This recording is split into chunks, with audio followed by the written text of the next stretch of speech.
Hello बच्चों।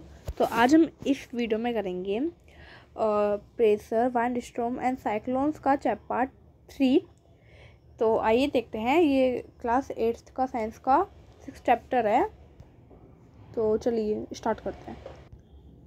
तो पिछली वीडियो में हमने यहाँ तक कवर कर लिया था, तो आज हम यहाँ से स्टार्ट करते हैं। Do liquid also aspirate pressure on a wall of the container. Let us find कि हम इसमें फाइंड करते हैं कि लिक्विड के अंदर भी प्रेशर होता है। क्या हम कोई भी कंटेनर से लिक्विड के साथ प्रेशर को हम दिखा सकते हैं कि लिक्विड के अंदर प्रेशर होता है नहीं होता। तो ये एक्टिविटी है। तो हम देखते हैं कि आपको क्या लेनी है। एक प्लास्टिक बोतल लेनी है एंड उसका जो कैप है आपको रिमूव कर देना। ठीक है। Make 4 small holes. आपको ये जो 4, 1, 2, 3 और एक पीछे, ठीक है, एक बोतल में एक 2, 3 और एक पीछे की साइड 4 होल करने हैं। ठीक है। और बॉटम अराउंड द साइड, नीचे की साइड किससे करना है आपको? नीडल से या फिर नेल से, कील से कर देना या फिर छोटी सी सुई से कर देना। Make sure that the hole are same height. आपको ये ध्यान रखना है कि जो वो है हमारा जो होल्स वो सेम हाइट पे ही होने चाहिए, पर होने चाहिए वो थोड़े से नीचे टाइप में। आप ये देख सकते हो यहाँ पे जो ये पॉइंट है वहाँ पे as show in a figure 6.7, जैसे आपको 6.7 में देख रहे हैं। तो इफ़ यू फाइंड, आपने जब फाइंड करा difficult to make the hole, ठीक है, जब जब आपको होल करने में थोड़ी डिफ़िकल्ट हो तो आपको उसकी कील को इसको गर्म कर लेना, हीट कर लेना, है ना, उसकी पॉइंटेड को, जिस वजह से ईजिली होल हो जाएंगे। Seal the hole. अब आपको टेप से उसको सील, मतलब वैसे वाला सील नहीं करना, टेप से ही सील कर देना। अब जब वो सील हो गए तो पानी बाहर नहीं निकलेगा। अब उसके अंदर क्या डाला? पानी। Now remove the tap. अब जो आपने चारों होल्स के ऊपर टेप लगाया था उसको सील करने के लिए अब आपको हटा देना। What do you observe? अब आपने ऑब्जर्व क्या करा? आपने ऑब्जर्व करा कि water flowing out through the holes on the side of the bottles. कि हम सब ने ये ऑब्जर्व करा कि ये जो वाटर था ये होल्स के थ्रू सेम ही हाइट पे जा रहा था। कि हमने अब इनसे इंफर क्या ऑब्जर्वेशन थी हमारी? It indicates that water also exerts pressure on the side of a container। कि प्रेशर हमारे कंटेनर के अंदर भी लिक्विड के थ्रू प्रेशर था। इसलिए वजह से we can conclude that liquid exerts pressure not only at the bottom of the container but also on its sides। कि जो कंटेनर के नीचे जो हमने होल्स करे थे वो एक साइड्स नहीं है, वो एक साइड्स नहीं है, लेकिन वो फैक्ट है लिक्विड का कि जो प्रेशर जिसकी 4 डायरेक्शन है वो इक्वली है। यू मस्ट हैव सीन, आपने देखा होगा कि water sprint out like a fountain from a leaking joints और होल्स इन वाटर पाइप्स। की लीकिंग जो करते थे जॉइंट्स, होल्स इसके वाटर पाइप्स में, क्या आप एक्सप्लेन कर सकते हैं कि क्या हुआ? It is due to the pressure. एक प्रेशर के ड्यू हम एक्सट्रैक्ट करते हैं by water on the walls. की वाटर जो उसके वॉल्स के ऊपर वाटर होती है, किसके ऊपर? पाइप्स पे। आप देखेंगे कि ये डैम है। डैम तो आपको पता ही है कि ये डैम कुछ इस टाइप के शेप में बना जाते हैं कि ऊपर से थोड़े थिन होते हैं, नीचे से उतने ही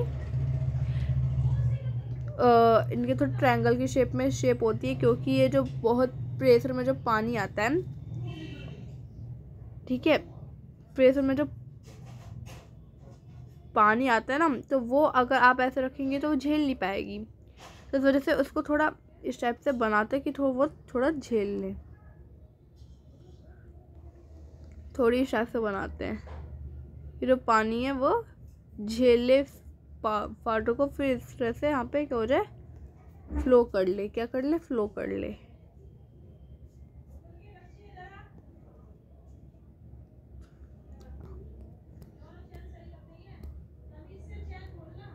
डू यू नो, क्या आप जानते हैं कि that a base of a dam, एक डैम का जो बेस होता है इज अ बॉर्डर देन, कि एक डैम का बेस होता है वो क्या होता है, बॉर्डर होता है टॉप पे, उसका जो टॉप का ये जो है वो क्या है, डैम। दिस इज़ बिकॉज, क्योंकि बोर्ड बेस, जो बोर्ड का बेस है वो कोई सपोर्टेड नहीं होता, एक स्ट्रक्चर भी होता है किसका, डैम का। किसका, आप देख सकते हैं एक डैम का एक क्या है, इस टाइप से क्या है, एक पूरा स्ट्रक्चर है ना, पूरा इस टाइप से तो स्ट्रक्चर है उसका।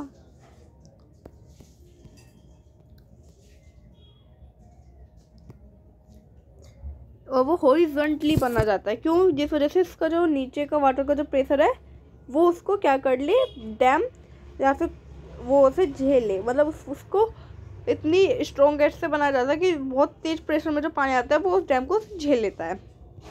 The water store dam exert pressure horizontally on the side wall, कि हॉरिजॉन्टली और वर्टिकली उसका फ्लोर की हाइट होती है वो नीचे जितना वाटर लेवल होगा उतना ही ब्रॉड हो जाएगा, उतना ही चौड़ा कर देंगे उसको, जिस वजह से वो ज़्यादा पावर में, नियर पावर में वो उसको, वो जो उसका क्या बोलते हैं उसको प्रेशर है वो झेल पाए। ठीक है, अब यह प्रेशर एक्सट्रीट बाय एयर, हम देखेंगे कि एयर में अब कैसे प्रेशर होता है। यू ऑलरेडी नो, आप पहले से ही जानते हैं कि डेट एयर, इन हमारे एयर वो चारों तरफ है ना। The envelope of air surrounding the earth is called atmosphere, कि हमें चारों तरफ जो एयर होती है उसे हम एटमोसफेयर बोलते हैं। The atmosphere air contain nitrogen, oxygen, argon, carbon dioxide and other gases in small quantities. किसमें बता रखा है कि जो हमारे एटमोसफेयर के अंदर नाइट्रोजन गैस होती है, ऑक्सीजन होती है, आर्गन होते हैं, कार्बन डाइऑक्साइड होती है, और भी बहुत सारी छोटी छोटी क्वांटिटीज़ में क्या होती है, गैसेस होती हैं। ठीक है, और द एटमोसफेयर क्या करते हैं, एटमोसफेयर स्टैंड्स करते हैं हमें बहुत सारे किलोमीटर्स के सरफेस पर, किसके, किलोमीटर्स के सरफेस पर, वो भी अर्थ के ऊपर। अब हम फाइंड करते हैं कि out if the atmosphere exert pressure by performing the following activity, कि इस एक्टिविटी से हम क्या कर पाएंगे, देख पाएंगे। तो हम एक्सप्लोर करते हैं। आपको क्या करना है, एक पेपर प्लेट लेनी है, take a paper plate, invite it is attach a stick. अब इसके अंदर आपको इस टाइप से पेपर प्लेट है, अब इस स्टिक आपने अटैच कर दी है ना पेपर प्लेट के सरफेस पे। Now two identical sheet of chart paper, जो कि 70 से 56 सेंटीमीटर होनी चाहिए, जो कि फोल्ड वन शीट, एक शीट मतलब न्यूज़पेपर ले लो, एक न्यूज़पेपर फोल्ड होना चाहिए और जिसके सेंटर में होल होना चाहिए, इस टाइप से है ना। आप न्यूज़पेपर भी ले सकते हैं, पर ये होगा इस टाइप से है ना, इस टाइप से न्यूज़पेपर भी तो होता है। अब उन्होंने इसको क्या कर दिया, ऐसे करके इस टाइप से फोल्ड कर दिया, जिस वजह से इसको 1 2 3 4 करके इस टाइप से मिल गया, और फिर मिल गया मतलब थोड़ा हैवी हो गया वो, है ना। तो उसे थोड़े उठाने में क्या हुई, हैवी और मतलब हैवी नहीं, थोड़ा लाइट लगा, क्योंकि इसके पास कम सरफेस था। तो आगे देखते हैं।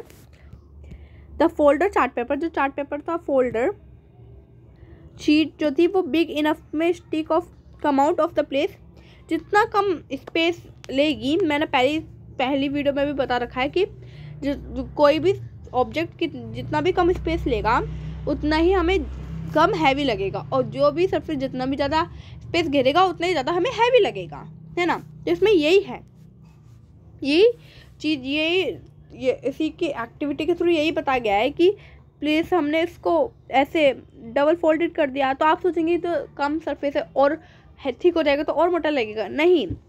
अब आप इसे पेपर प्लेट को ऐसे करेंगे तो आप इसको लिफ्ट करेंगे तो आपको ईजी होगा उठाने में। अब आप ऑब्जर्व करेंगे कि आपने उसको लिफ्ट कर उठाया, तो नाउ कुछ सेकंड के लिए आप उसे अनफोल्डेड चार्ट पेपर को उठाएंगे, फोल्डेड शीट को, तो make a hole of centre, उसके भी बीच में आप क्या करेंगे, होल कर देंगे बीच में चार्ट पेपर के। अब उसे उठाएंगे तो आपको वो जितना ज़्यादा अनफोल्डेड है तो आपको क्या लगेगा, थोड़ा उठाने में उसे पहले जितना ईजियर था उतना ईजियर नहीं लगेगा, क्योंकि वो ज़्यादा सरफेस घेर रहा है पहले के अकॉर्डिंग। ठीक है, तो इसमें यही केस बता रखा है। तो यहाँ तक तो वही बताते, तो हम देखते इसका क्या था, ये भी एटमॉस्फेयर प्रेशर ही था। तो इंक्रीज द एरिया, के अंदर जो भी एरिया था इंक्रीज हुआ क्योंकि उसने सरफेस ज़्यादा घेर लिया, है ना। इसका मतलब है कि ये जो एटमॉस्फेयर प्रेशर है वो किसी भी ऑब्जेक्ट के ऊपर जितना ज़्यादा कवर हमारा स्पेस होगा उतना ही ज़्यादा वो हैवी होगा, जितना ही कम स्पेस होगा जितना ही कम उसे एटमॉस्फेयर प्रेशर मिलेगा वो उतना ही लाइट होगा। तो इस एक्टिविटी में ये बता रखा है। तो अगली एक्टिविटी में हम ये वाली एक्टिविटी स्टार्ट करेंगे। आई होप जो भी मैंने आपको इस चैप्टर में या फिर इस वीडियो में समझाया है आपको समझ आया होगा। इस वीडियो को लाइक कर देना, सब्सक्राइब करना, शेयर कर देना। Thank you so much for watching this video. Thank you.